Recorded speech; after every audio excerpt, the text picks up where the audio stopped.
Bueno, acabamos de desandar las razones y los fundamentos del dominio de España en Sudamérica, eh, como para pensar las relaciones entre estos dos, entre la península, entre la metrópolis y sus colonias, y también para volver a repensar la idea de modernidad en esta tensión entre la racionalidad moderna, emancipatoria, y la irracionalidad que genera la consolidación de, de la matriz colonial, ¿no? De, esa, de esa relación absolutamente desigual y jerárquica y asimétrica entre el Nuevo Mundo y España, ¿no?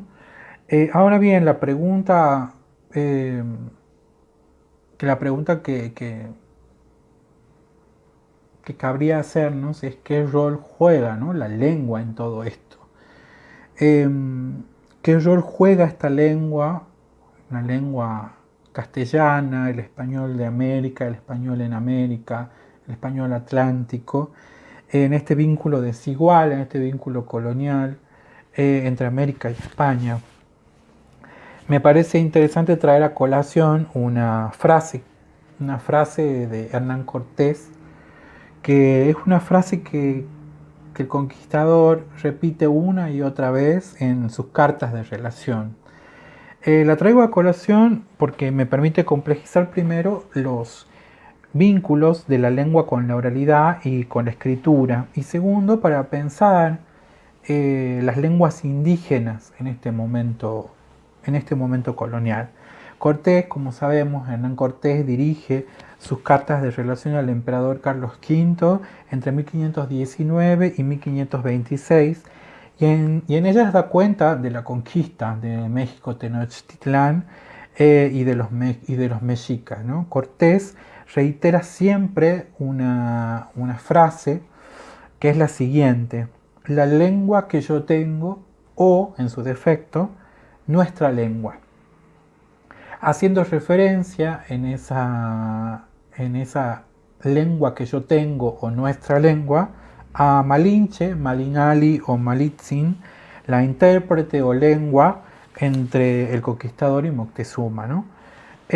Solo aparece el nombre de Malinche, de la intérprete, una vez en la serie de cartas que Cortés envía a Carlos V, que es en la quinta carta de relación. Solo en esa quinta carta de relación se sustituye lengua por marina o por malinche.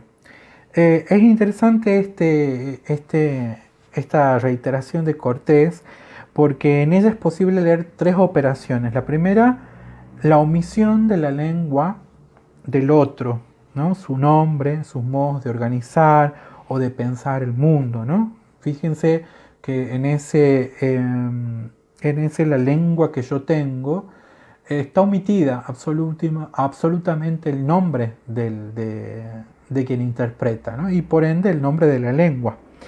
Eh, la segunda operación es la posesión del yo o del nuestro sobre esa lengua, que es un sistema, un sistema de la lengua, pero también es un cuerpo que se posee, ¿no?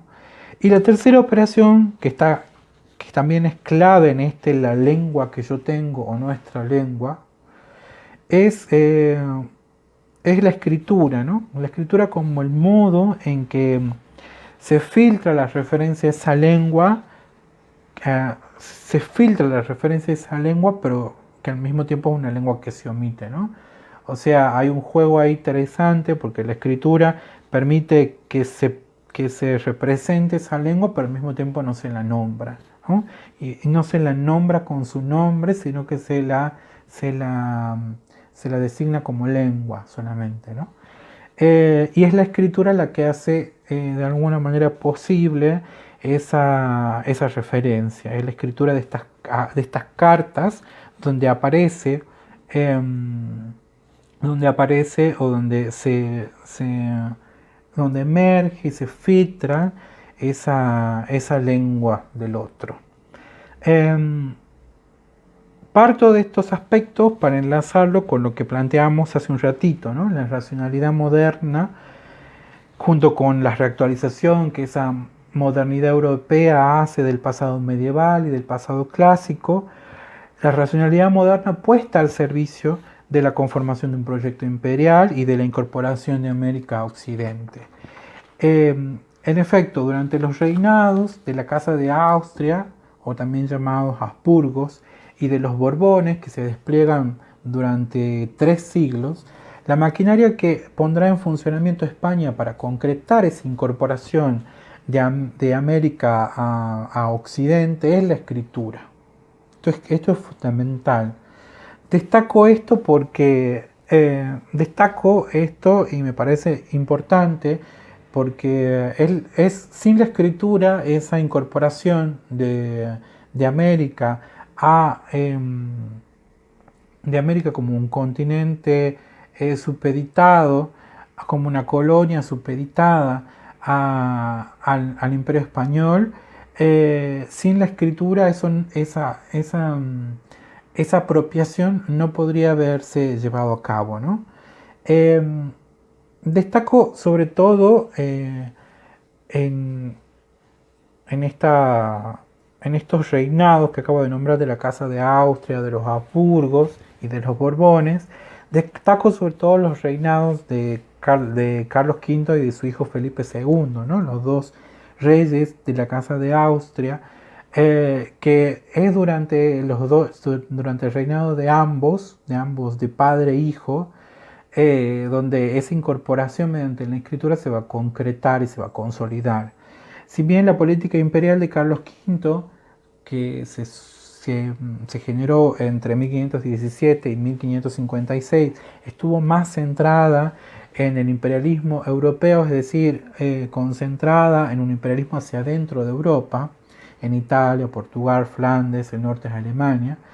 La presencia de Carlos V en India se hizo notar sobre todo por la fuerte, por la, por el fuerte vínculo eh, y por la fuerte impronta de expansionismo y universalismo cristiano como política imperial, ¿no? Carlos V fue nombrado, sabemos, emperador del Sacro Imperio Romano Germánico, ¿no? Y en ese nombre rimbombante resuena la veta sagrada y la veta romana del imperio, es decir, lengua y religión unidas para, para unificar, valga la redundancia, el imperio, ¿no? Lengua y religión van a ir de la mano como política imperial de Carlos V, y es precisamente durante el reinado de Carlos V donde se va a afianzar la articulación del Real Patronato de Indias, donde ese afianzamiento del Real Patronato de Indias se va a hacer gracias a la evangelización de las órdenes mendicantes en el territorio, es decir, de franciscanos, jesuitas, agustinos, dominicos, que van a penetrar en el territorio americano y se van a enfrentar a la multiplicidad de lenguas indígenas al momento de evangelizar a los indios y presentarles la doctrina, ¿no? Pero la otra pata que hace posible la incorporación del Nuevo Mundo al orden colonial son las políticas de Felipe II. Entre 1557 y 1598, Felipe II afianzará y ajustará la burocratización del Imperio Español mediante la escritura. Es Felipe II el rey que se ocupa por sí mismo de los asuntos de gobierno, a tal punto que lee las informaciones y los documentos oficiales anotando con puño y letra las indicaciones pertinentes a cada caso, ¿no? El monarca va a montar un imperio de base española y atlántica, con el foco puesto en los recursos del Nuevo Mundo. Este último aspecto en los recursos económicos del Nuevo Mundo. Este último aspecto resulta clave porque los recursos económicos americanos se van a volver centrales para todo tipo de decisión que impulse España sobre todo para solventar la situación financiera de déficit eh, que, que lleva, que posee el imperio hacia fines del siglo XVI, ¿no? Eh, Va a ser una situación financiera muy difícil la de España en ese momento, porque va a estar atravesada por por bancarrotas crónicas, por rebeliones hacia el interior de la península, por una política exterior favorable, pero al mismo tiempo compleja, porque va a estar el fantasma de la reforma protestante, todo el tiempo estorbando en el gobierno de Felipe II, ¿no? Entonces, en ese sentido, los recursos económicos que generaban las colonias americanas eran realmente necesarias para poder salir de esa difícil situación financiera en la que atravesaba el imperio en ese momento. Felipe II es el monarca que lee, subraya, anota, tacha en su despacho los documentos y las informaciones que le llegan del Nuevo Mundo, y al mismo tiempo es quien institucionaliza y pone en funcionamiento el famoso archivo de Simancas que Carlos V, su padre, había construido en 1539, ¿no? De alguna manera es mediante la puesta en funcionamiento de ese archivo de Simancas con documentos escritos, es mediante ese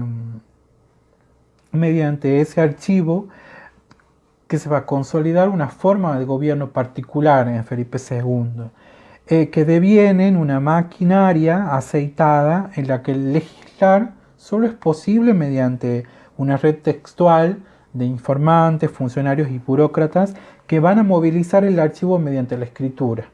Eh, y van a, mediante la escritura, ¿no? La escritura como esa tecnología de la razón moderna que se vuelve una forma de colonización, ¿no? Una forma de colonización textual que va a asediar a las Indias para poder cubrirla y poseerla. Por eso es clave en este sentido la relación entre escritura, oralidad y lengua en la época colonial, en este momento. Y ese vínculo entre escritura, oralidad y lengua es un vínculo absolutamente de fricción. Eh, porque Precisamente porque la voz del otro, la oralidad, solo va a ingresar a, solo va a ingresar o se va a incorporar al imperio español mediante el archivo, mediante las redes textuales. Es decir, la oralidad primaria, esa oralidad primaria que venimos pensándola desde Walter Ong, desde comienzo de año, esa oralidad primaria con la que, que es el rasgo característico de la mayoría de las comunidades indígenas. Ustedes recuerden que la mayoría de las poblaciones indígenas, no todas, son ágrafas. Entonces, la oralidad primaria, la voz del otro, del indio, sobre todo, va a ingresar o se va a hacer patente para el imperio de Felipe II mediante la escritura, ¿no? O sea, esa es la forma en la que esa oralidad va a ser captada, va a ser captada y va a ser conquistada, ¿no? Colonizada. Eso es interesante. Eh, la voz del otro ingresará siempre mediada por el archivo, siempre mediada por el documento manuscrito, por la escritura, siempre va a emerger diferida. Esto es súper importante, ¿no?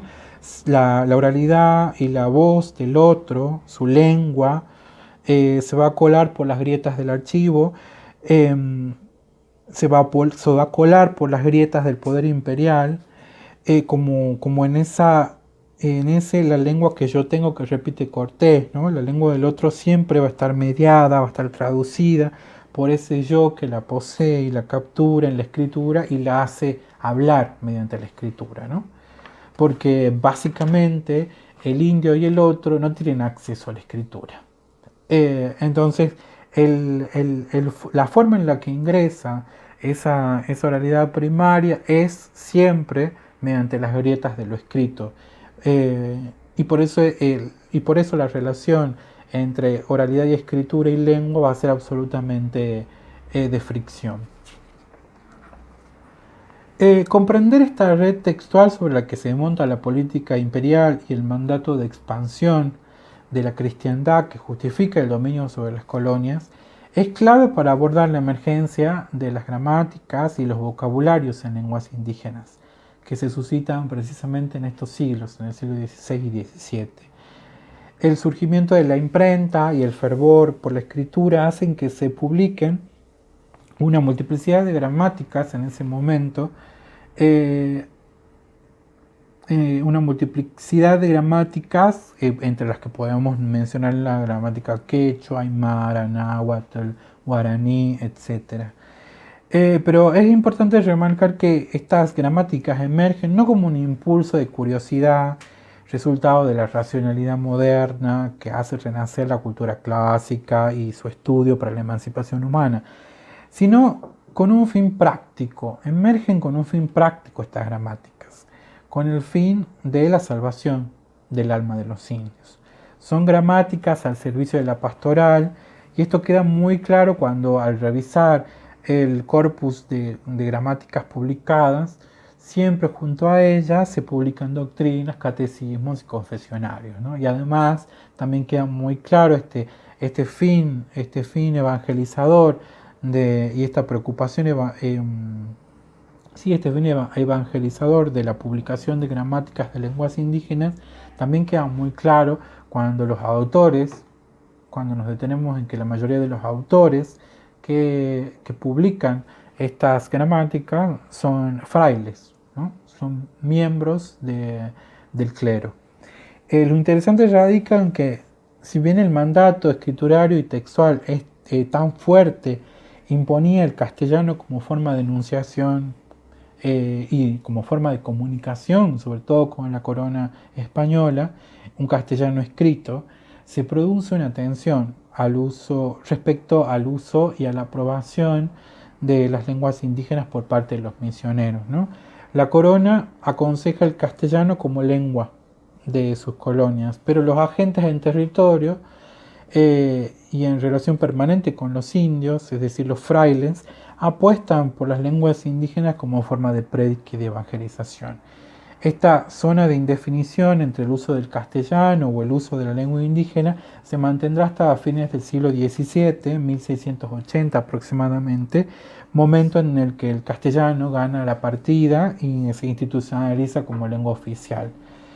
Remarcar entonces que ese desacuerdo entre qué lengua usar, si usamos la lengua indígena o la lengua castellana para evangelizar, ese desacuerdo se trama entre misioneros y burócratas. Los funcionarios de la corona impulsan la castellanización, ¿no? A favor de la burocratización del territorio en una sola lengua, mientras que los misioneros en territorio se adentran en las lenguas locales y prefieren las lenguas locales para el adoctrinamiento catequístico. En el siglo XVIII, con los Borbones gobernando el imperio, la política lingüística va a cambiar radicalmente, y en eso un factor fundamental va a ser la expulsión de la Compañía de Jesús en 1776, ¿no?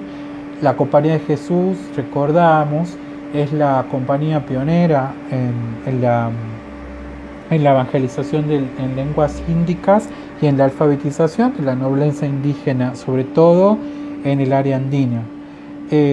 Y al ser expulsados los jesuitas en 1776, se produce un giro decisivo en términos de política lingüística, porque desde ese momento se va a privilegiar el uso del español como lengua de evangelización, ¿no? Ese rumbo fue confirmado por la corona española, que ya en 1783 intenta prohibir el uso de las lenguas indígenas en los dominios americanos y pone a funcionar en esos años escuelas de castellano para indios.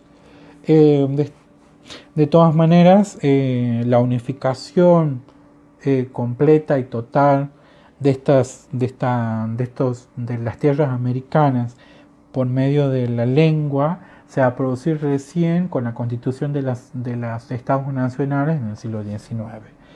Eh, Dos cosas en las que me quiero detener respecto a las lenguas indígenas y a la política pastoral o de evangelización que las propulsaban. Primero decir que esta zona de indefinición entre el uso de la lengua indígena y el uso del castellano se debe a varias razones.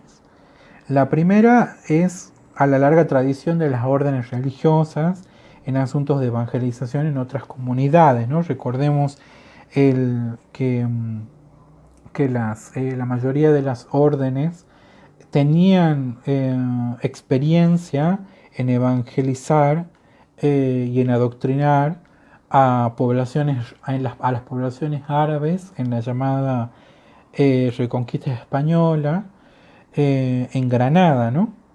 Entonces esa tradición, esa experiencia se capitaliza y en ese sentido se prefiere el uso eh, de la lengua propia de cada comunidad, fundamentando esa preferencia en esa experiencia acumulada en casos de evangelización anteriores, precedentes. En segundo lugar, otra de las razones es la vinculada a la política eclesiástica, ¿no? Como referimos cuando hablamos del Real Patronato de las Indias, el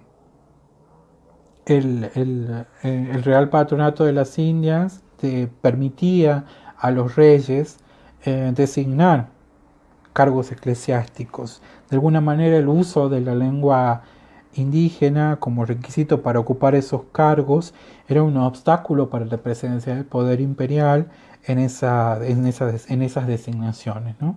Y en tercer lugar, referir que tanto los fundamentos esgrimidos por quienes están a favor o en contra del uso de las lenguas indígenas se sostienen sobre la base de ese gesto moderno de totalización civilizatoria que nombramos en la primera clase, ¿no?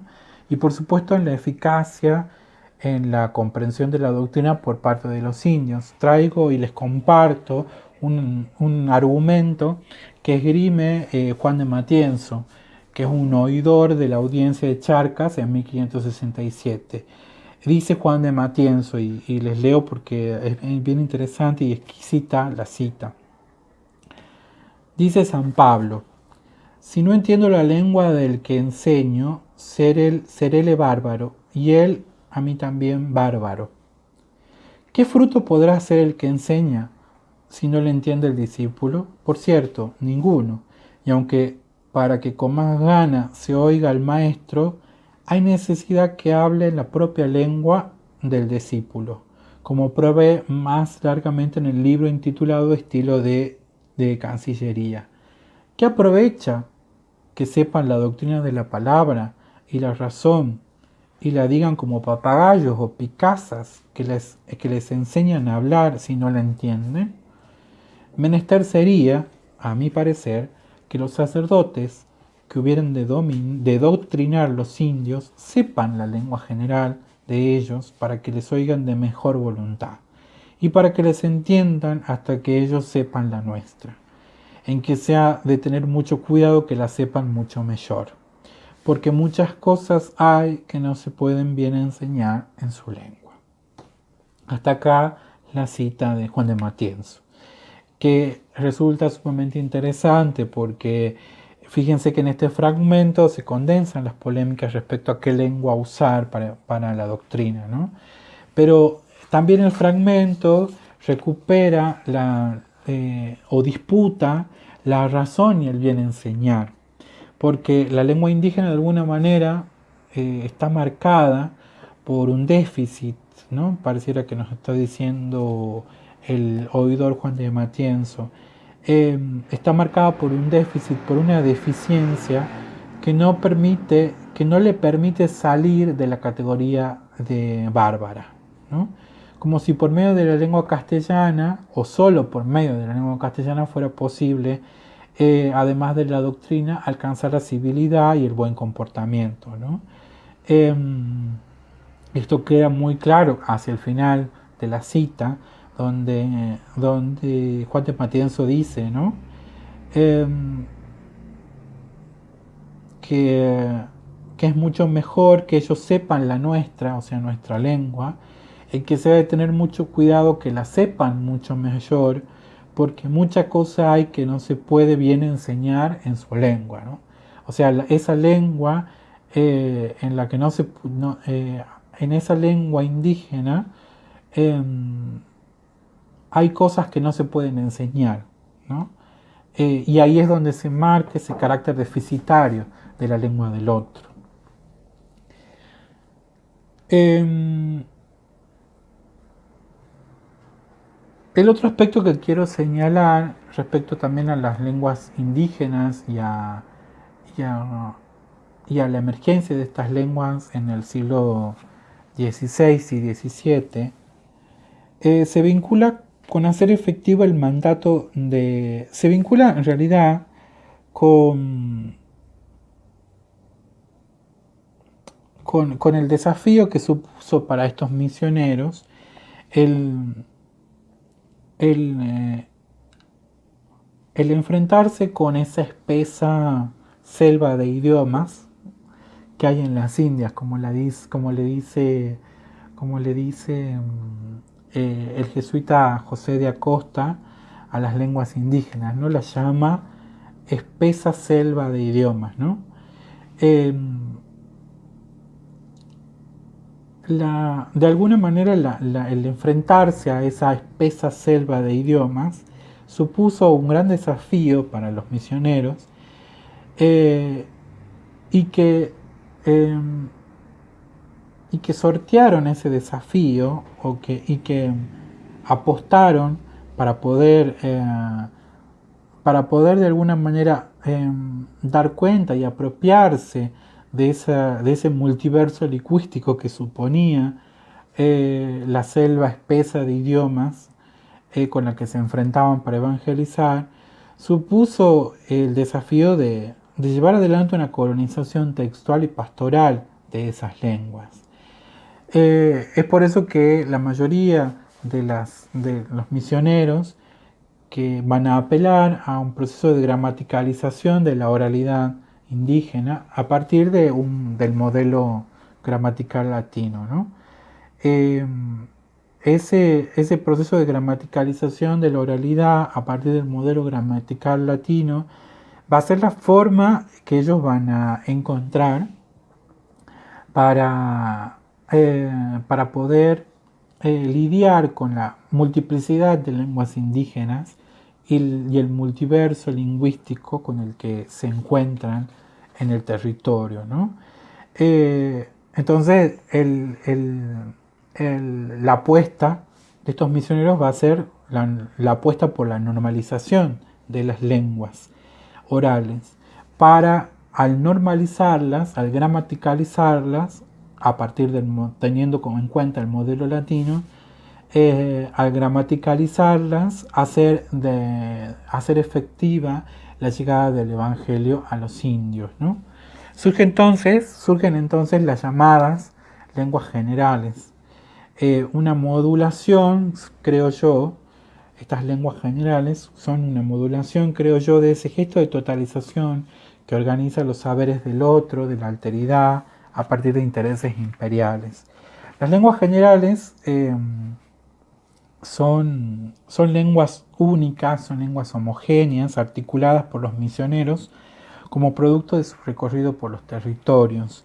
A partir de ese recorrido y de la identificación de particularidades lingüísticas en la comunicación de poblaciones heterogéneas y multiversas pero cercanas, los misioneros van a construir una lengua homogénea, una lengua paradigmática. Estas lenguas homogéneas, paradigmáticas, resultado de su recorrido por el territorio y de la identificación de particularidades lingüísticas en ese territorio, es lo que se llaman lenguas generales, ¿no?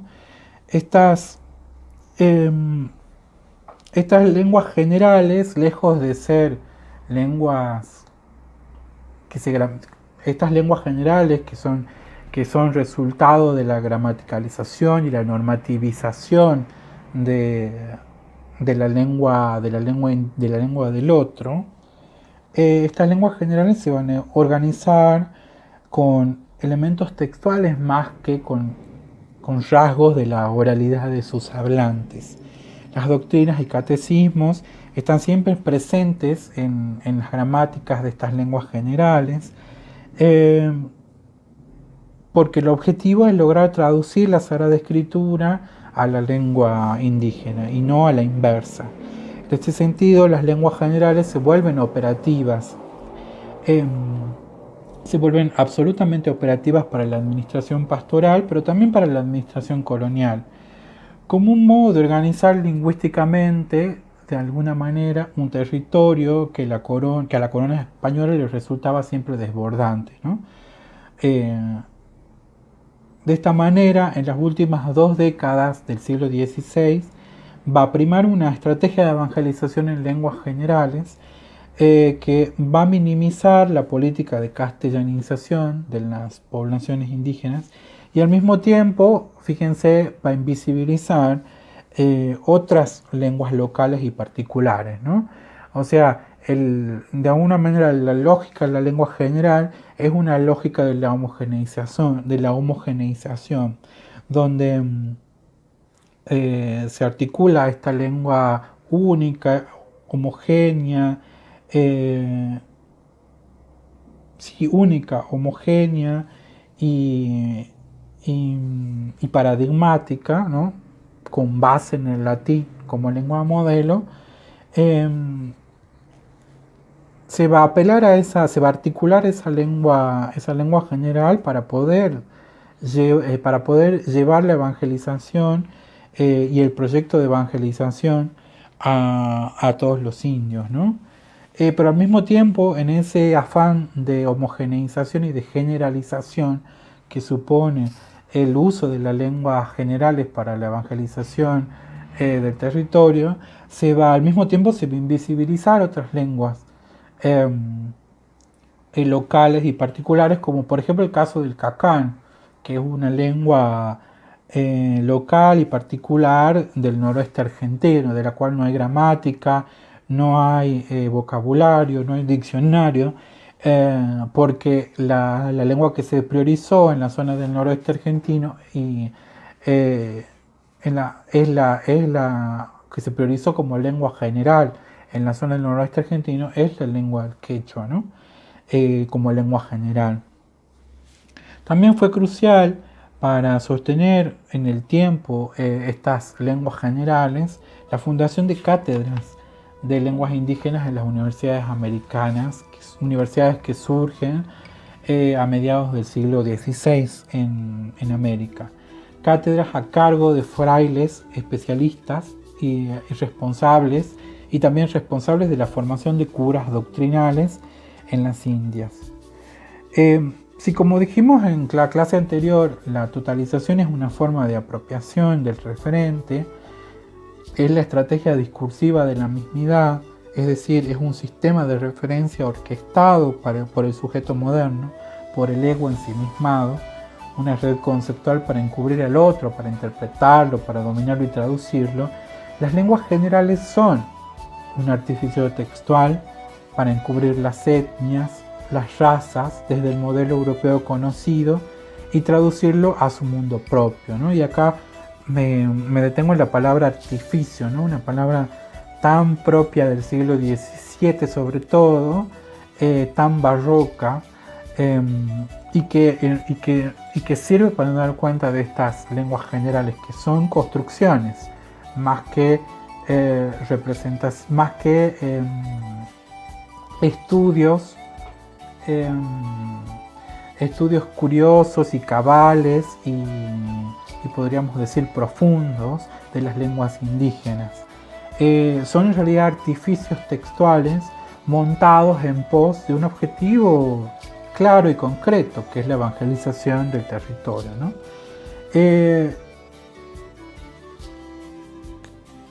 En ese sentido es interesante pensar la dificultad que tenemos los especialistas en documentos coloniales para apropiarnos de textos de autorías indígenas, de autorías indígenas y de textos escritos en lenguas indígenas, porque la mayoría de estos autores indígenas o de estos textos indígenas están escritos y no pueden escaparle a esa lengua general articulada por el dominador. Entonces ahí se nos presenta un gran desafío porque la lengua que leemos en el texto, en el documento, la lengua indígena con la que se asentada e inscripta mediante la escritura en el papel, es una lengua artificial, ¿no? Una lengua general, siempre mediatizada por el dominador, es decir, siempre mediatizada por el fraile, que la liga o la articula al modelo paradigmático del latín, ¿no? Entonces, como bien complejo para quienes estudiamos los documentos coloniales, acceder a algo que podríamos denominar una lengua indígena pura, ¿no? Porque precisamente la raíz o la raíz de esas lenguas es la oralidad, y la oralidad se ha perdido. La oralidad es efervescente, y lo que nos quedan son estos textos siempre mediados por el archivo y mediados por el poder eclesiástico o el poder imperial.